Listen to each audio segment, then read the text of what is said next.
আসসালামু আলাইকুম। কেমন আছেন সবাই? আল্লাহর রহমতে আমরাও ভালো আছি। এই তো সকাল সকাল মশারি খোলায়া বিছনাবাতি গুছাই নিতেছি, আর জানালা দিয়া বাইরের মিষ্টি রোদ গড়ে আসতেছে। তো ভাবতেছিলাম মশারিটা একটু ময়লা হয়েছে, আজকে খুলে দিয়ে দিব, তারপর বিছানাটা গুছিয়ে নিব আর কি। তো বিছানাপত্র গুছায় তারপর সকালের নাস্তা তৈরি করতে যাব।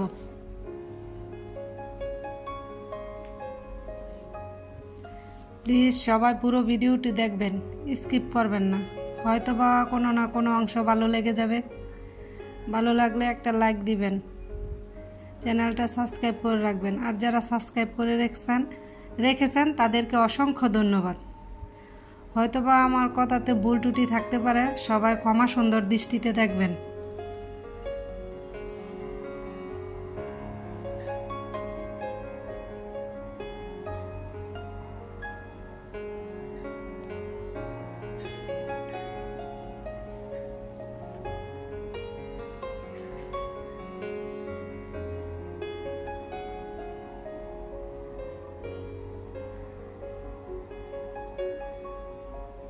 নোটিফিকেশন অন করে রাখবেন, যাতে আমি ভিডিও ছাড়ার সাথে সাথে আপনার কাছে পৌঁছে যায়। আপনার মূল্যবান সময় বের করে পরে হয়তো বা আপনি দেখে নিতে পারবেন। তো এদিক দিয়ে আমার বিছনা গুছানো হয়ে গেছে,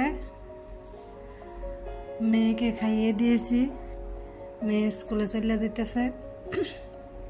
তো কালকে কিছু কাপড় বারান্দায় লাড়ছে আর কি শুকাইতে দিছিলাম, তো সেইগুলো নিয়ে আসতেছি। এখন আবার বাস করে রাখলে হয়তো বা পরে যে কাপড় চোপড়গুলো ধুমু সেগুলো বারান্দায় লাড়া দেব। এই যে বারান্দায় কত সুন্দর রোদ আসতেছে, তো কাপড় চোপড়গুলো আমি এখন একটু গুছিয়ে নিব।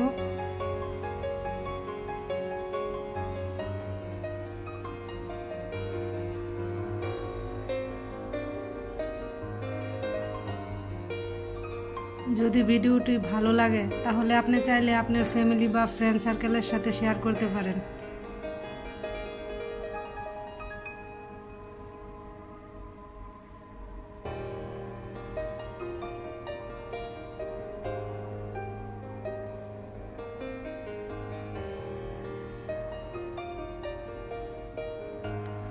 এই তো এদিক দিয়ে আমি চাউল ধুয়ে নিতেছি, আজকে তেলের পিঠা বানাবো।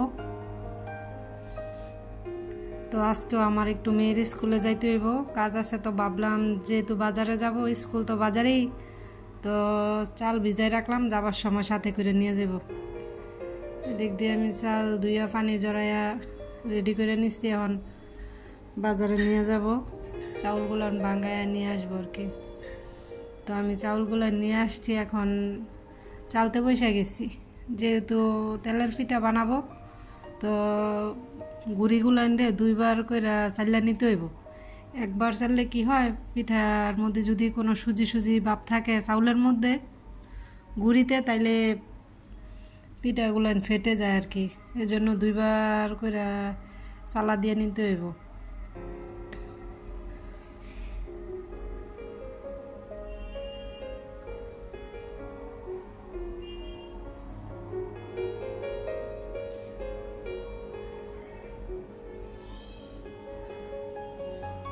তো এদিক দিয়ে আমার গুড়ি চালা হয়ে গেছে, তো অনেকগুলো গুড়ি।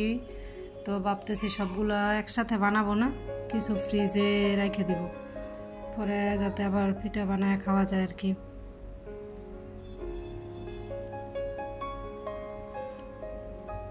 পলিথিনে বা বক্সে বইরা রেখে দিলে অনেকদিন পর্যন্ত ভালো থাকবো। তো আল্লাহ যখন আমার ইচ্ছা হয় বের করে বানাইতে পারবো। আর গুড়ি চালার পর যে সুজিগুলো বেরোইছে ওইগুলো আর ফেলে দিব না, রেখে দিব, পরে কলা দিয়া নারকেল দিয়া বড়া পিঠা বানাই নিব। তো এদিক দিয়ে আমি আবার ক্ষীরা তৈরি করতেছি। এনে দিছি চিনি আর চালের গুঁড়া, আর দিছি স্যুপ। এই ক্ষীরা করে নিলে কি হয়, পিঠাটা নরম হয়। আর গুড়ির সাথে অল্প পরিমাণের আটাও দিব, যাতে পিঠাটা অনেক সময় নরম থাকে আর কি। এই তো এদিক দিয়ে একবারে গোলা করে নিছি। এখন শুধু পিঠা বানাবো। এই তো বিসমিল্লাহ বললে আমার মা পিঠা বানানো শুরু করে দিছে। মাশাআল্লাহ পিঠাগুলো কিন্তু খুব সুন্দর হয়েছে।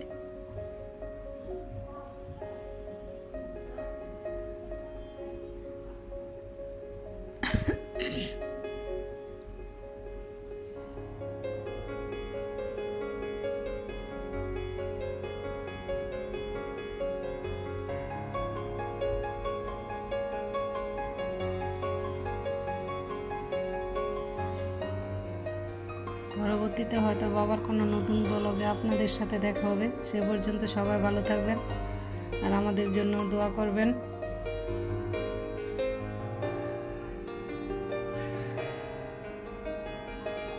এই তো পিঠা রেডি।